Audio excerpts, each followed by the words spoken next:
Previous meeting में हम लोग मैट्रिसेस के डिटर्मिनेंट्स फाइंड आउट करने के वे सीख रहे थे और प्रीवियस मीटिंग में हम लोगों ने 1x1, 2x2 और 3x3 ऑर्डर के स्क्वायर मैट्रिसेस के डिटर्मिनेंट्स इवेलुएट करने का वे सीखा था।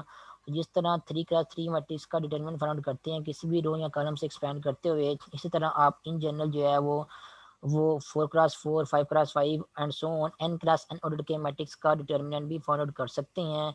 लेकिन हाई ऑर्डर के डिटर्मिनेंट्स फाइंड आउट करने के लिए आपको ज़्यादा से ज़्यादा कैलकुलेशन जो है वो करनी पड़ती हैं, जैसे जैसे आपके मैट्रिक्स का ऑर्डर जो है बढ़ता जाता है। तो हमारे कोर्स में सिर्फ जो है वो 3x3 ऑर्डर के मैट्रिक्स तक ही डिटर्मिनेंट जो है वो इंक्लूड है। अदरवाइज अगर आपके पास कहीं 4x4 ऑर्डर का मैट्रिक्स लिखा हुआ है, आपसे कहा जाए कि उसका डिटर्मिनेंट फाइंड करेंगे 5x5 का, तो आप बिल्कुल उसी वे से जिस वे से आप लोगों ने 3x3 ऑर्डर के मैट्रिक्स का जो है वो डिटर्मिनेंट फाइंड किया था किसी रो या कॉलम से एक्सपेंड करते हुए, आप उसी तरह जो है वो साइन का मैट्रिक्स बना के प्लस माइनस के जो साइन बनते हैं उनके साइन का मैट्रिक्स बना के अपनी मर्जी से किसी भी कॉलम या रो से एक्सपेंड करके उस हायर ऑर्डर के मैट्रिक्स का डिटरमिनेंट भी इवेलुएट कर सकते हैं। लेकिन आपके कोर्स में जो है वो 3x3 तक के ऑर्डर के मैट्रिसेस ही इंक्लूड है। तो डिटरमिनेंट्स वाला टॉपिक पढ़ने के बाद नेक्स्ट जो टॉपिक हम लोगों ने पढ़ना है वो है एडजॉइंट ऑफ अ मैट्रिक्स। ठीक है, जिस तरह डिटरमिनेंट के लिए किसी मैट्रिक्स का स्क्वायर मैट्रिक्स होना लाजमी होता है, इसी तरह एडजॉइंट के लिए भी आपके मैट्रिक्स का स्क्वायर मैट्रिक्स होना लाजमी है। ठीक है, नेक्स्ट अब हम लोगों ने ये सीखना है कि किसी स्क्वायर मैट्रिक्स का या 2x2, 3x3 ऑर्डर के स्क्वायर मैट्रिक्स का एडजॉइंट जो है वो कैसे फाइंड आउट करते हैं। तो यहाँ पे आपके पास एक 2x2 ऑर्डर का एक जनरल मैट्रिक्स लिखा हुआ है। ऐसा मैट्रिक्स है जिसकी 2 ही रोज और 2 ही कॉलम्स हैं। तो 2x2 ऑर्डर के मैट्रिक्स का एडजॉइंट कैसे फाइंड करते हैं, इसका भी आप लोगों ने प्रीवियस क्लासेस में सीखा हुआ है, जो कि जनरल वे तो नहीं है, जैसे एक ट्रिक ही है जिसकी वजह से हम आसानी से जो है वो 2x2 ऑर्डर के मैट्रिक्स का एडजॉइंट फाइंड कर सकते हैं। वो ट्रिक ये है कि आपकी जो डायगोनल एंट्रीज हैं, डायगोनल एंट्रीज इनको कहते हैं स्क्वायर मैट्रिक्स के केस में वो वाली एंट्रीज जिनकी रो नंबर और कॉलम नंबर सेम होती है, तो वो ये वाली एंट्रीज बनती हैं। तो 2x2 ऑर्डर के मैट्रिक्स के केस में आप क्या करें, एडजॉइंट फाइंड आउट करते हुए जो डायगोनल एंटीजन की पोजीशन को जो है वो चेंज कर दें। पहले क्या लिखा हुआ है, यहाँ पे ए लिखा हुआ है और फिर डी लिखा हुआ है, आप क्या करें पहले डी लिख दें और फिर ए लिख दें। तो क्या करें, डायगोनल एंटीज की पोजीशन को चेंज कर दें। उसके बाद जो नॉन डायगोनल एंटीज हैं मीन्स ये बी और सी हैं, इनके साइन को चेंज कर दें। मीन्स अगर आपके पास ये जो नॉन डायगोनल एंटीज अगर प्लस में लिखी हुई हैं तो इनको माइनस कर दें, अगर माइनस में लिखी हुई है तो उनको प्लस कर दें, इनके साइन चेंज कर दें। ठीक है, अगर एक प्लस और एक माइनस के साथ लिखी हुई है, फॉर एग्जांपल यहाँ पे बी माइनस के साथ लिखा हुआ है और सी प्लस के साथ है, तो आप क्या करें, बी को जो है फिर वो प्लस कर दें और सी को जो है वो माइनस कर दें। तो इन अदर वर्ड्स क्या करें, इनके साइन चेंज कर दें। तो डायगोनल एंटीज की पोजीशन को चेंज कर दें आपस में, इस तरह ऊपर नीचे कर दें उनको। और जो नॉन डायगोनल एंटीज हैं उनके जो भी साइन है प्लस या माइनस वाले, उनके साइन को जो है चेंज करके यहाँ पे लिख दें। इन दी एंड आपको यहाँ पे जो नया मैट्रिक्स मिलेगा ये वाला इस मैट्रिक्स को हम कहेंगे कि हमारा जो मैट्रिक्स ए है उसका ये मैट्रिक्स क्या है, एडजॉइंट है। ठीक है, तो ये है एक ट्रिक 2x2 ऑर्डर के मैट्रिक्स के एडजॉइंट फाइंड आउट करने की। लेकिन ये ट्रिक है, ये जनरल वे नहीं है। इस वे को फॉलो करते हम हाई ऑर्डर के मैट्रिक्स का एडजॉइंट जो है फाइंड आउट नहीं कर सकते। फॉर एग्जाम्पल अगर आपके पास ये 3x3 ऑर्डर का मैट्रिक्स लिखा हुआ हो तो यहाँ पे आप ये ट्रिक यूज़ नहीं कर सकते कि जो डायगोनल एंटीज हैं उनकी पोजीशन को चेंज कर दें और नॉन डायगोनल एंटीज हैं उनके साइन को चेंज कर दें तो आपको 3x3 ऑर्डर के मैट्रिक्स का डिजाइन मिल जाएगा। ये वाला डिजाइन की जो है एक्चुअल प्रॉपर वे या डेफिनेशन नहीं है या जनरल वे नहीं है। अब 3x3 ऑर्डर के मैट्रिक्स का डिजाइन फाइंड करने के लिए हमें डिजाइन की प्रॉपर डेफिनेशन या जनरल वे जो है सीखना पड़ेगा, पढ़ना पड़ेगा। उसके बाद हम जो है फिर 3x3 ऑर्डर के मैट्रिक्स का डिजाइन फाइंड कर सकते हैं और उसी जनरल वे से जो है हम 2x2 ऑर्डर के मैट्रिक्स का भी डिजाइन फाइंड कर सकते हैं। लेकिन क्योंकि उस 2x2 ऑर्डर के मैट्रिक्स का डिजाइन हमें ट्रिक के जरिए इस ट्रिक को यूज़ करते हुए जल्दी मिल जाता है, इसलिए मोस्टली हम जो है इस ट्रिक को यूज़ करके 2x2 ऑर्डर के मैट्रिक्स का डिजाइन लिखते हैं। लेकिन याद रखें जो जनरल वे है डिजाइन फाइंड करने का, उस वे को अगर हम यूज़ करके 2x2 ऑर्डर के मैट्रिक्स का डिजाइन फाइंड करेंगे तभी हमें यही डिजाइन का आंसर मिलेगा। तो प्रॉपर वे फॉलो करने से भी यही आंसर मिल रहा है और ट्रिक को यूज़ करने से भी आंसर हमें यही मिल रहा है 2x2 ऑर्डर के मैट्रिक्स के केस में, और ट्रिक यूज़ करने से आंसर हमें जल्दी मिल जाता है। इसलिए हम जो है वो 2x2 ऑर्डर के मैट्रिक्स के केस में जो है वो ट्रिक यूज़ करते हैं, ये वाली के डायगोनल एंटीज को चेंज कर देते हैं और नॉन डायगोनल एंटीज के साइन चेंज कर देते हैं, हमें डिजाइन मिल जाता है। दोनों वे से आंसर आपको जो है सेम मिलता है, लेकिन हम मोस्टली जो है ट्रिक ही यूज़ करते हैं ताकि हमें हमारा काम जो है आसान हो जाए और जल्दी से हो जाए। अदरवाइज फिलहाल अब हम जो है वो प्रॉपर वे या जनरल वे सीखेंगे कैसे किसी स्क्वायर मैट्रिक्स का डिजाइन जो है वो फाइंड आउट करते हैं जनरली। फिर उस वे को यूज़ करते हैं हम जो है वो 2x2 ऑर्डर का डिजाइन भी फाइंड आउट कर सकते हैं, वो यही आएगा 3x3 का भी कर सकते हैं, in general n cross n order के मैट्रिक्स का एडजॉइंट भी फाइंड आउट कर सकते हैं। तो एडजॉइंट फाइंड करने के लिए जनरल वे के लिए उससे हम एडजॉइंट की डेफिनेशन यहाँ पढ़ते हैं कि एडजॉइंट होता क्या है इन जनरल। तो कोई भी आपके पास स्क्वायर मैट्रिक्स है, फॉर एग्जांपल अगर आपके पास 3x3 ऑर्डर का मैट्रिक्स है ये वाला, तो इन जनरल आपके पास n क्रॉस n ऑर्डर का मैट्रिक्स भी हो सकता है स्क्वायर मैट्रिक्स। अगर आप लोगों ने उसका एडजॉइंट फाइंड आउट करना है तो आप सबसे पहले देखिए उसमें एंट्रीज कौन कौन सी हैं। ये वाली उसमें क्या है, 3x3 ऑर्डर के मैट्रिक्स के केस में आपके पास ये वाली एंट्रीज हैं मैट्रिक्स के अंदर, A11 A12 A13 A21 A22 A23 and so on. तो जितनी भी एंट्रीज आपके पास लिखी हुई हैं यहाँ पे उनके पास नीचे जो नंबर लगे हुए हैं, नंबर आपको बता रहे हैं कि वो कौन कौन सी पोजीशन वाली एंट्रीज हैं, ठीक है। तो एडजॉइंट फाइंड आउट करने के लिए आप लोगों को क्या करना है, जितनी भी एंट्रीज लिखी हैं, फॉर एग्जांपल ये स्मॉल A11 है, इसकी जगह आप लोगों ने लिख देना है कैपिटल A11। अब ये कैपिटल A11 क्या है, ये क्या है, को फैक्टर है स्मॉल A11 का। इसी तरह स्मॉल A12 इसकी जगह आप लिख देंगे कैपिटल A12। अब कैपिटल A12 क्या है, ये स्मॉल A12 का को फैक्टर है। इसी तरह स्मॉल A13 इसकी जगह आप लिख देंगे कैपिटल A13। तो कैपिटल A13 क्या है, स्मॉल A13 जो एंट्री है उसका को फैक्टर है। तो जितनी भी एंट्रीज हैं हर एंट्री की जगह क्या लिख देना है, उसका को फैक्टर हम लोगों ने लिख देना है। को फैक्टर क्या होता है वो अभी इस डिजाइन की डेफिनेशन के बाद मैं आपको पढ़ाऊंगा कि को फैक्टर क्या होता है और किसी एलिमेंट का को फैक्टर जो है वो कैसे फाइंड कर सकते हैं। तो स्क्वायर मैट्रिक्स कोई भी हो, स्क्वायर मैट्रिक्स के केस में उसकी जितनी भी एंट्रीज होती हैं स्क्वायर मैट्रिक्स की, उसकी हर एंट्री का अपना अपना को फैक्टर होता है जो कि एक नंबर होता है, ठीक है। तो हर एंट्री का लोगों ने क्या करना है, अपना अपना जो भी को फैक्टर होगा वो अलग से फाइंड करना है। वो फाइंड करने के बाद हर एंट्री की जगह क्या लिख देना है आप लोगों ने, उस एंट्री का को फैक्टर जो है जो कि नंबर होगा वो लिख देना है, ठीक है। जैसे यहाँ पे लिखा हुआ है, जैसे यहाँ पे देखें ये एंट्री आपके पास A32 है, A32 स्मॉल A32 की जगह क्या लिखा हुआ है, कैपिटल A32 लिखा हुआ है। मीन्स स्मॉल A32 की जगह उसका को फैक्टर कैपिटल A32 जो है वो लिखा हुआ है। तो हर एंट्री की जगह उसका को फैक्टर लिख देना है। जब हर एंट्री की जगह आप को फैक्टर लिख देंगे तो एक नया मैट्रिक्स बना लेंगे और उस मैट्रिक्स का क्या ले लेंगे, ट्रांसपोज ले लेंगे। यहाँ पे ट्रांसपोज लिखा हुआ है, आपको अगर क्लियर नजर आ रहा है तो यहाँ पे मैं उसको मेंशन करता हूँ। यहाँ पे आपने क्या कर देना है, उस मैट्रिक्स का ट्रांसपोज ले लेना है, ठीक है। हर एंट्री की जगह उसका को फैक्टर लिखना है, फिर उस मैट्रिक्स बनाने के बाद उसका ट्रांसपोज ले लेना है। जब ट्रांसपोज ले लेंगे तो ये इन दी एंड आपको क्या मिल जाएगा, आपका जो गिवन मैट्रिक्स आपको गिवन दिया गया है उसका एडजॉइंट मिल जाएगा। नेक्स्ट टाइम में आप क्या करें, एडजॉइंट भी ले सकते, एडजॉइंट कह रहा हूँ सॉरी, ट्रांसपोज भी ले सकते हैं। तो ट्रांसपोज लेंगे तो क्या होगा, ये रोज जो है वो कॉलम्स में इंटरचेंज हो जाएंगी। जो पहली रो है आपके पास कैपिटल A11 1 to 13 ये आपके पास कॉलम बन जाएगा ये वाला, बाकी रोज के भी कॉलम बन जाएंगे। तो ये क्या मिल जाएगा आपको, इस मैट्रिक्स का ट्रांसपोज भी मिल जाएगा। तो एडजॉइंट की डेफिनेशन किया है, जो भी आपका मैट्रिक्स स्क्वायर मैट्रिक्स की में दिया गया है उस मैट्रिक्स की हर एंट्री की जगह उसका को फैक्टर लिखें और फिर उसके बाद आपको जो नया मैट्रिक्स मिलेगा उस मैट्रिक्स का आप लोग ट्रांसफर ले लें। तो ट्रांसफर लेने के बाद आपको जो मैट्रिक्स मिल जाएगा वो आपका मैट्रिक्स क्या होगा, ओरिजिनल मैट्रिक्स जो ए है उसका एडजॉइंट होगा, ठीक है। अगर यहाँ पे डेफिनेशन लिखना चाहूँ आपका वहाँ पे वर्डिंग में, तो एडजॉइंट की डेफिनेशन होगी, adjoint of a matrix is defined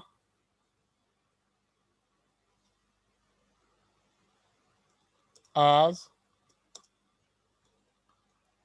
transpose of a matrix A, so transpose of a matrix obtained by replacing each entry of given matrix capital A, given matrix हम लिख देते हैं adjoint of a matrix A of order n cross n is defined as transpose of a matrix obtained by replacing each entry of A by its co-factors। तो adjoint की क्या definition है, अगर आपने किसी मैट्रिक्स का लेट से ए का एडजॉइंट फाइंड आउट करना है तो आपने ये करना है ट्रांसपोज फाइंड आउट करना है मैट्रिक्स का, ठीक है। कौन से मैट्रिक्स का, obtained by replacing each entry of given matrix A bye it's cofactor, ठीक है, कि जो मैट्रिक्स आपको गिवन दिया गया है ए, ठीक है, उसकी हर एंट्री को आप क्या करें, रिप्लेस कर दें उसके कोफैक्टर के साथ। मीन्स कि उसकी हर एंट्री की जगह जो है वो उसका उस एंट्री का कोफैक्टर लिख दें। जब हर एंट्री की जगह आप उसका कोफैक्टर लिख देंगे तो आपको नया मैट्रिक्स जो है वो मिल जाएगा, ठीक है। उस मैट्रिक्स का आप लोगों ने क्या लेना है, ट्रांसपोज ले लेना है।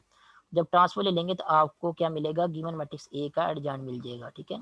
Transpose of a matrix, matrix का ट्रांसपोज लेना है, लेकिन गिवन मैट्रिक्स का ट्रांसपोज नहीं लेना।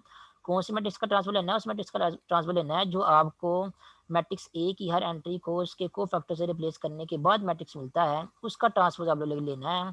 जब आप उसका ट्रांसपोज लेंगे तो आपको गिवन मैट्रिक्स ए का एडजॉइंट जो है वो मिल जाएगा।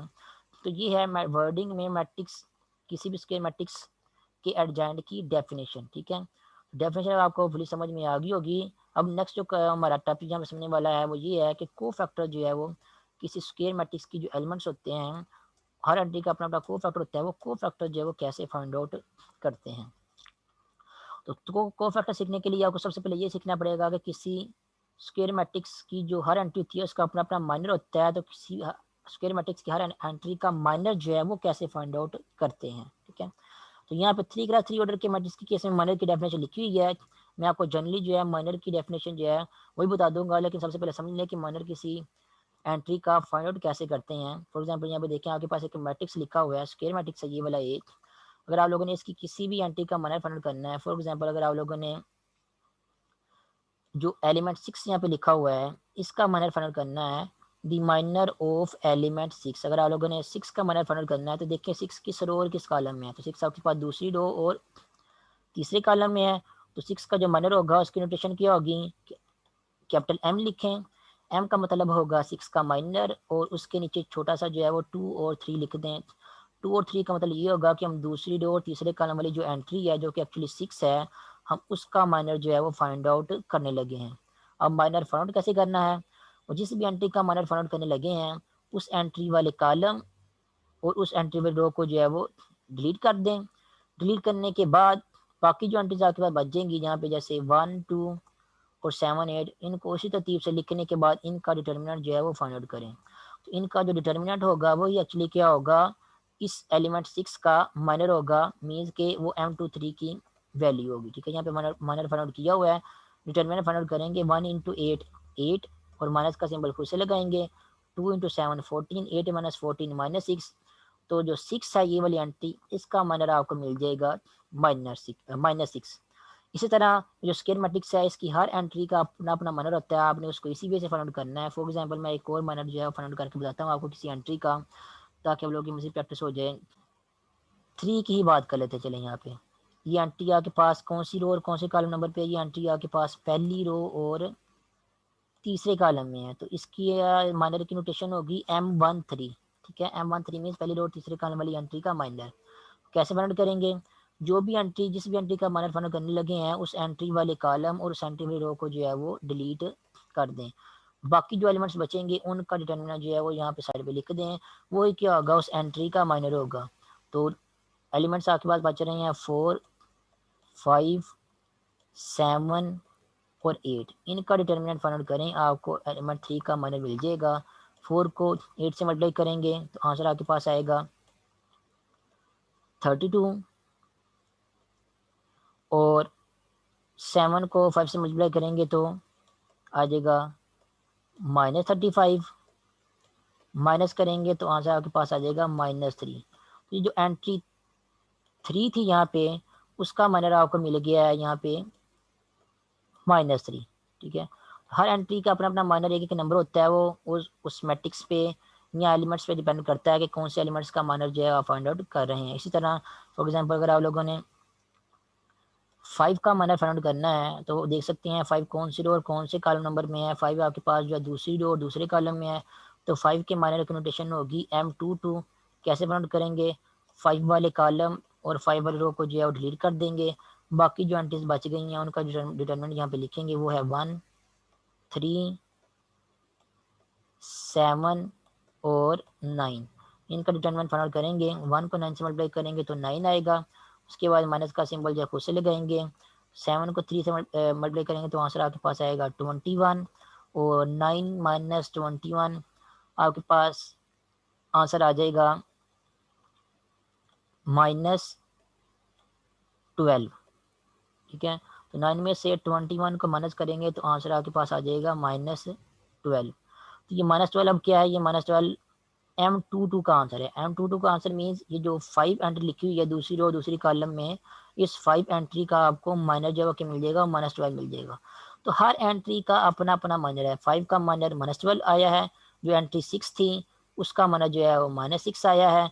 जितनी भी एंट्रीज मैट्रिक्स के मैट्रिक्स में मौजूद होती हैं, हर एंट्री का अपना अपना माइनर होता है। माइनर कैसे फाइंड करते हैं, वो एंट्री जिस भी रो जिस भी कॉलम में मौजूद है उस एंट्री वाली रो उस रो और उस कॉलम को डिलीट कर दें, और बाकी जो एंट्रीज बच जाएंगी डिलीट करने के बाद, बाकी एंट्रीज का जो के मैट्रिक्स का जो डिटर्मिनेंट है वो फाइंड आउट कर लें। उसी डिटर्मिनेंट का जो उस डिटर्मिनेंट का जो आंसर होगा वही क्या होगा, उस ओरिजिनल एंट्री का माइनर होगा।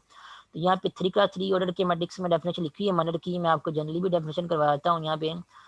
Consider a matrix A of order 3, the minor of an element A I J आपके पास कोई भी एंट्री हो सकती है मैट्रिक्स की।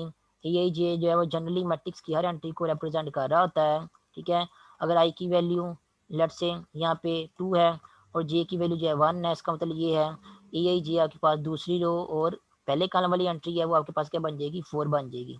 अगर आई की वैल्यू आपके पास 3 है और जे की वैल्यू भी 3 है, इसका मतलब ए 3 क्या है आपके पास, तीसरी और तीसरे कॉलम वाली एंट्री है वो आपके पास 9 बन जाएगी ये वाली। तो ए आई जे इन जनरल जो है मैट्रिक्स की हर एंट्री को जो है रिप्रेजेंट कर रहा होता है। तो मैट्रिक्स की किसी भी एंट्री लेट से अगर आपने ए आई जे का माइनर फाइंड आउट करना है तो उसको हम जो है वो कैपिटल एम आई जे से जो है वो रिप्रेजेंट करेंगे।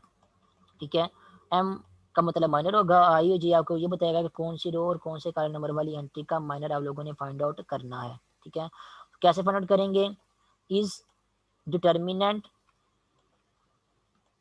Of 2x2 matrix. यहाँ पे 3x3 ऑर्डर के मैट्रिक्स में देखें तो जब आप एक रो और कॉलम को डिलीट करते हैं, डिलीट करने के बाद आपको जो है 2x2 ऑर्डर के मैट्रिक्स का डिटर्मिनेंट मिलता है। ठीक है, तो ये 3x3 ऑर्डर के मैट्रिक्स में डेफिनेशन लिखी हुई है।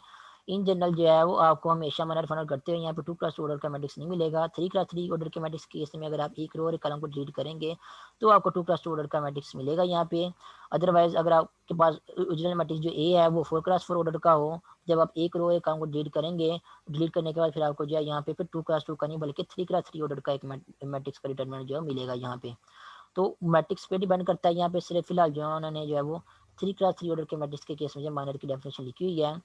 माइनर कैसे मिलेगा आपको 3x3 ऑर्डर के मैट्रिक्स के केस में, कि आप क्या करें, डिटरमिनेंट लें 2x2 ऑर्डर के मैट्रिक्स का। कौन से 2x2 ऑर्डर के मैट्रिक्स का डिटरमिनेंट लेना है, उस मैट्रिक्स का जो आपको मिलेगा बाय डिलीटिंग या crossing off ith row and jth column of A. तो अगर आप लोगों ने ए आई जे एंट्री का माइनर फाइंड आउट करना है तो आप क्या करें, ए आई जे में देखें आई ओ जे की वैल्यू कौन सी है, तो आई ओ जे की वैल्यू को देखते हुए आप क्या करेंगे, आई रो और जेथ कॉलम को डिलीट कर देंगे। जब आप आई रो और जेथ कॉलम को डिलीट कर देंगे तो बाकी 3x3 ऑर्डर के मैट्रिक्स के केस में आपको जो है 2x2 ऑर्डर के मैट्रिक्स का जो है मैट्रिक्स मिलेगा, जिसका आप लोगों ने डिटरमिनेंट फाइंड आउट करना है, और यही डिटरमिनेंट आप क्या होगा, माइनर होगा उस एंट्री का। ठीक है, फॉर एग्जाम्पल अगर आप लोगों ने 2 का माइनर फाइंड आउट करना है तो 2 आपके पास कौन सी एंट्री है, ये आपके पास पहली रो और दूसरे कॉलम वाली एंट्री है, ये A12 है। तो आप क्या करें, पहली रो और दूसरे कॉलम को जो है डिलीट कर दें। डिलीट करने के बाद आपको जो है फिर 3x3 ऑर्डर के मैट्रिक्स के केस में आपको जो है वो एक 2x2 ऑर्डर का मैट्रिक्स मिलेगा, उसका डिटरमिनेंट आप लोग फाइंड करें तो आपको इस एंट्री 2 का माइनर जो है वो मिल जाएगा, या A12 का माइनर जो है आपको मिल जाएगा। या 2x2 ऑर्डर के मैट्रिक्स के केस में माइनर की डेफिनेशन अगर जनरल लिखना चाहें तो आप लिख सकते हैं, minor of any element, let's say element का नाम है ए आई जे। किसी भी ए आई जे एलिमेंट का माइनर फाइंड करना हो of a square matrix A is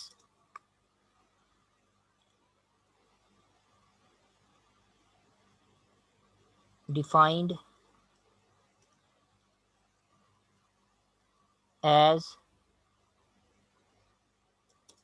determinant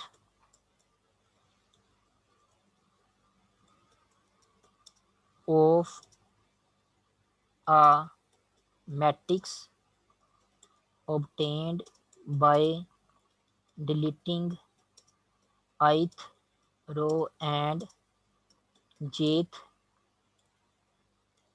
column of matrix A. अगर आपको कोई मैट्रिक्स स्क्वायर मैट्रिक्स गिवन दिया गया है, लेट से मैट्रिक्स ए गिवन दिया गया है, ठीक है, आपसे कहा जाए आपने उस मैट्रिक्स ए की जो एंट्री ए आई जे है उसका माइनर फाइंड आउट करना है, तो आपको कैसे मिलेगा? आप लोगों ने डिटरमिनेंट फाइंड आउट करना है मैट्रिक्स का। कौन से मैट्रिक्स का? उस मैट्रिक्स का जो मैट्रिक्स ए की ith रो और jth कॉलम को डिलीट करने के बाद मिलेगा, ठीक है।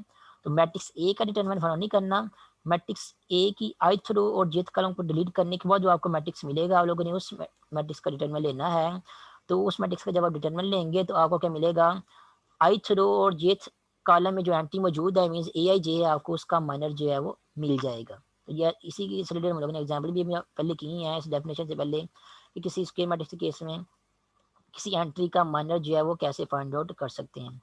इसी तरह जिस तरह हर एंट्री का अपना अपना माइनर होता है, हर एंट्री का अपना अपना को फैक्टर भी होता है।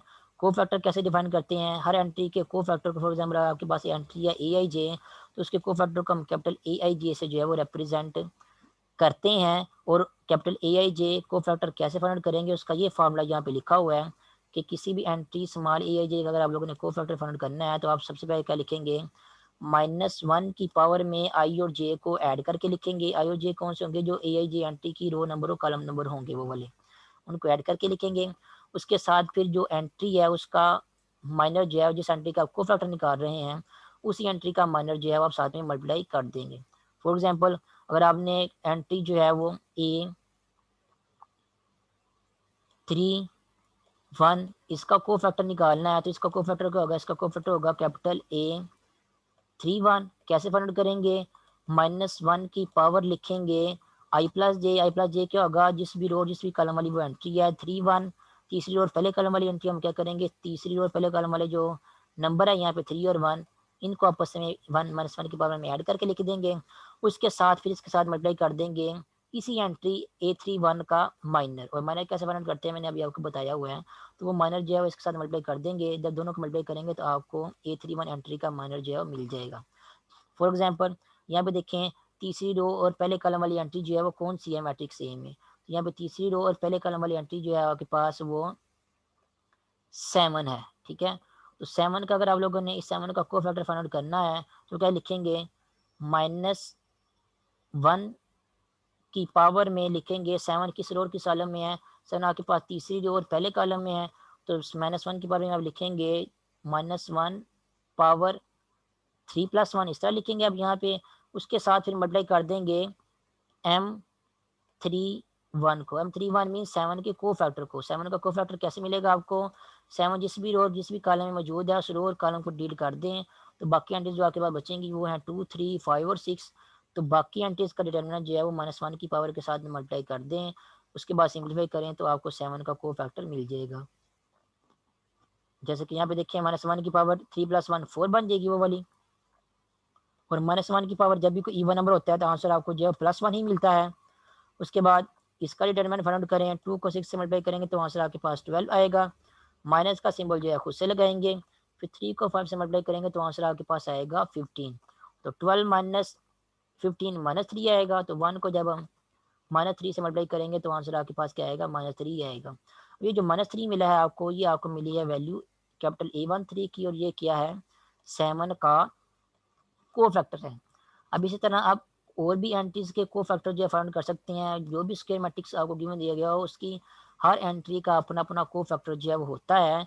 जैसे कि यहाँ पे अगर मैं को फैक्टर निकालना चाहूँ, लेट्स से को फैक्टर अगर हम 8 का निकालते हैं यहाँ पे, तो देखिए 8 आपके पास कौन सी रो नंबर और कौन से कॉलम नंबर में है? 8 हमारे पास जो है वो तीसरी रो और दूसरे कॉलम में है। तो ये क्या बन जाएगा? इसका नाम बन जाएगा 8 के को फैक्टर का नाम जो है वो कैपिटल A32 बन जाएगा। मीन्स ये तीसरी रो और दूसरे कॉलम वाली एंट्री का को फैक्टर हम जो है वो लिखने लगे हैं। मीन्स कि 8 का को फैक्टर जो है लिखने लगे हैं। कैसे लिखेंगे? -1 की पावर में लिखेंगे, ये जो नंबर आ रहे हैं 3 और 2 इनको ऐड करके लिखेंगे, ये बन जाएगा आपके पास 3+2 5 बन जाएगा। उसके बाद इसी के साथ जो है वो 8 का को माइनर जो है वो भी मल्टीप्लाई करेंगे। अब 8 का माइनर आपको कैसे मिलेगा? 8 जिस भी कॉलम और जिस भी रो में है उस कॉलम और रो को जो है वो डिलीट कर दें। बाकी जो एंट्रीज बच गई हैं उनका डिटर्मिनेंट फाइंड आउट कर लें, वो क्या होगा? इस 8 का माइनर होगा। तो बाकी एंट्रीज आपके पास 1, 3, 4 और 6। तो अब इन दोनों को क्या करना है, आप लोगों ने मल्टीप्लाई करना है। तो -1 की पावर 5 और नंबर आ रही है, तो -1 की पावर जब भी और नंबर आती है तो आंसर आपके पास हमेशा जो है -1 आता है। ठीक है, तो यहाँ पे -1 की पावर 5 का आंसर -1 आ जाएगा। नेक्स्ट डिटर्मिनेंट का आंसर इवैल्यूएट करके हम मल्टीप्लाई करते हैं। 1 को 6 से मल्टीप्लाई करेंगे तो आंसर आपके पास आएगा 6। उसके बाद माइनस का सिंबल खुद से लगाएंगे। 3 को 4 से मल्टीप्लाई करेंगे तो आंसर आपके पास आएगा 12।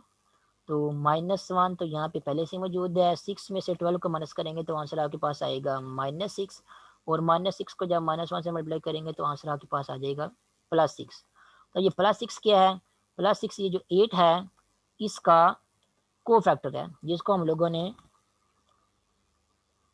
A32 से रिप्रेजेंट किया हुआ है। ठीक है, तो स्क्वायर मैट्रिक्स की केस में उसमें जितनी भी एंट्रीज होती हैं हर एंट्री का अपना अपना को फैक्टर होता है। इस फार्मूले को यूज़ करते हुए आप क्या कर सकते हैं, स्क्वायर मैट्रिक्स की किसी भी एंट्री का को फैक्टर जो है वो फाइंड आउट करते हैं। उसके बाद नेक्स्ट चलते हैं एडजॉइंट की डेफिनेशन की तरफ। एडजॉइंट की डेफिनेशन ये होती है कि जो भी आपको स्क्वायर मैट्रिक्स गिवन दिया गया है, लेट्स से आपको यहाँ पे 3 का ऑर्डर का स्क्वायर मैट्रिक्स गिवन दिया गया है, तो उसमें जितनी भी एंट्रीज आपको यहाँ पे लिखी हुई है इस मैट्रिक्स के अंदर, हर एंट्री का को फैक्टर जो है वो फाइंड आउट करके हर एंट्री की जगह उसका को फैक्टर जो है लोगों ने पुट कर देना है, रिप्लेस कर देना है हर एंट्री को उसके को फैक्टर से, और नया मैट्रिक्स बना लेना है। उस नए मैट्रिक्स का लोगों ने ट्रांसपोज भी ले लेना है। ठीक है, जब ट्रांसपोज ले लेंगे तो फिर आपको क्या मिलेगा, आपके ओरिजिनल मैट्रिक्स ए का या गिवन मैट्रिक्स ए का आपको एडजॉइंट मिल जाएगा। याद रखना, अगर ट्रांसपोज नहीं लेंगे तो फिर ए का एडजॉइंट नहीं होगा वो वाला। मीन्स कि आपने हर एंट्री को उसके को फैक्टर से रिप्लेस कर दिया है, यहाँ पे नया मैट्रिक्स बना दिया, लेकिन ये ट्रांसपोज या ये नहीं लेते तो फिर ये ए का एडजॉइंट जो है वो ए का एडजॉइंट नहीं है ये वाला। आपने क्या करना होगा, हर एंट्री की जगह उसका को फैक्टर लिखने के बाद उस मैट्रिक्स का जो नया मैट्रिक्स बनेगा उसका ट्रांसपोज भी लेना है। तो जब ट्रांसपोज ले लेंगे तो आपको मैट्रिक्स ए का एडजॉइंट जो मिल जाएगा। तो ऊपर टी लिखने का मतलब ये है कि ट्रांसपोज लेना है, तो आपको इन दी एंड ट्रांसपोज लेने के बाद ये जो मैट्रिक्स मिलेगा, ये मैट्रिक्स क्या होगा, मैट्रिक्स गिवन मैट्रिक्स ए का एडजॉइंट होगा। ठीक है, तो ये थी एडजॉइंट की डेफिनेशन। उसके बाद नेक्स्ट है मल्टीप्लिकेटिव इनवर्स की डेफिनेशन, कि किसी मैट्रिक्स का मल्टीप्लिकेटिव इनवर्स क्या होता है। तो मैट्रिक्स के मल्टीप्लिकेशन का फार्मूला ये है कि 1/, अगर आपके पास कोई मैट्रिक्स ए आपको गिवन दिया गया है तो 1/a के डिटरमिनेंट को मल्टीप्लाई कर दें उसी मैट्रिक्स के एडजॉइंट के साथ, तो आपको उस मैट्रिक्स ए का मल्टीप्लिकेटिव इनवर्स जो है वो मिल जाएगा। वैसे मल्टीप्लिकेटिव इनवर्स की डेफिनेशन ये होती है, अगर आपको कोई मैट्रिक्स ए गिवन दिया गया है तो ऐसा मैट्रिक्स जिसको ए के साथ मल्टीप्लाई करें, चाहे उस मैट्रिक्स को ए की राइट हैंड साइड से मल्टीप्लाई करें, चाहे उस मैट्रिक्स को ए की जो है वो लेफ्ट हैंड साइड से मल्टीप्लाई करें, तो मल्टीप्लाई करने के बाद अगर आंसर आपके पास हमेशा जो आइडेंटिटी मैट्रिक्स आता है तो फिर ऐसे मैट्रिक्स बी को हम कहेंगे कि वो क्या है, ए का मल्टीप्लिकेटिव इनवर्स है, क्योंकि इसको ए के साथ मल्टीप्लाई करने से आंसर हमारे पास आइडेंटिटी मैट्रिक्स आ रहा है। तो ये तो मल्टीप्लिकेटिव इनवर्स की डेफिनेशन है। लेकिन मल्टीप्लिकेटिव इनवर्स फाइंड करना हो तो उसका फार्मूला ये है कि जिस मैट्रिक्स का मल्टीप्लिकेटिव इनवर्स फाइंड करना है उस मैट्रिक्स का डिटरमिनेंट फाइंड करें और 1/, डिटरमिनेंट को उसी मैट्रिक्स के एडजॉइंट के साथ मल्टीप्लाई कर दें, तो आपको मैट्रिक्स ए का मल्टीप्लिकेटिव इनवर्स जो है वो मिल जाएगा। और यहाँ पे एक बात नोट कर लें, क्योंकि हम लोग 1/, डिटरमिनेंट ऑफ ए को एडजॉइंट के साथ मल्टीप्लाई करके मल्टीप्लिकेटिव इनवर्स फाइंड आउट कर रहे हैं। तो अगर किसी मैट्रिक्स का डिटरमिनेंट का आंसर जो है वो 0 आ गया तो फिर हम जो है, मीन्स अगर डिटरमिनेंट का आंसर 0 आ गया फिर हम 1/, डिटरमिनेंट को ए का आंसर क्या हो जाएगा, फिर वो अनडिफाइंड हो जाएगा। ठीक है, वो क्या बन जाएगा, वो 1/0 हो जाएगा जो कि अनडिफाइंड होता है। तो अगर किसी मैट्रिक्स के डिटरमिनेंट का आंसर 0 आ जाता है तो फिर हम जो है इस फार्मूले को यूज़ करते हुए मैट्रिक्स का मल्टीप्लिकेटिव इनवर्स फाइंड आउट नहीं कर सकते, क्योंकि 1/, डिटरमिनेंट ऑफ ए फिर क्या बन जाएगा, अनडिफाइंड हो जाएगा। तो यहाँ से फिर आपको ये इन्फॉर्मेशन मिल जाएगी कि अगर किसी मैट्रिक्स का डिटरमिनेंट 0 के इक्वल हो तो उस मैट्रिक्स का मल्टीप्लिकेटिव इनवर्स जो है वो एग्जिस्ट नहीं करता, या हम उस मैट्रिक्स का मल्टीप्लिकेटिव इनवर्स जो है फाइंड आउट नहीं कर सकते। ठीक है, और किसी मैट्रिक्स का ए का मल्टीप्लिकेटिव इनवर्स 0 है, सॉरी डिटरमिनेंट 0 है, तो उसका जो मल्टीप्लिकेटिव इनवर्स है वो एग्जिस्ट नहीं करता। और डिटरमिनेंट किन मैट्रिसेस का 0 होता है, डिटरमिनेंट वो मैट्रिसेस जिनका जो सिंगुलर होते हैं उनका डिटरमिनेंट 0 के इक्वल होता है। तो यहाँ पे आप कह सकते हैं कि सिंगुलर मैट्रिसेस का मल्टीप्लिकेटिव इनवर्स जो है एग्जिस्ट नहीं करता, और जो नॉन सिंगुलर मैट्रिसेस होते हैं उनके केस में मल्टीप्लिकेटिव इनवर्स जो है एग्जिस्ट करता है मैट्रिसेस का, क्योंकि उनके केस में आपको मैट्रिसेस के डिटरमिनेंट का आंसर जो है वो नॉट इक्वल टू 0 मिलता है।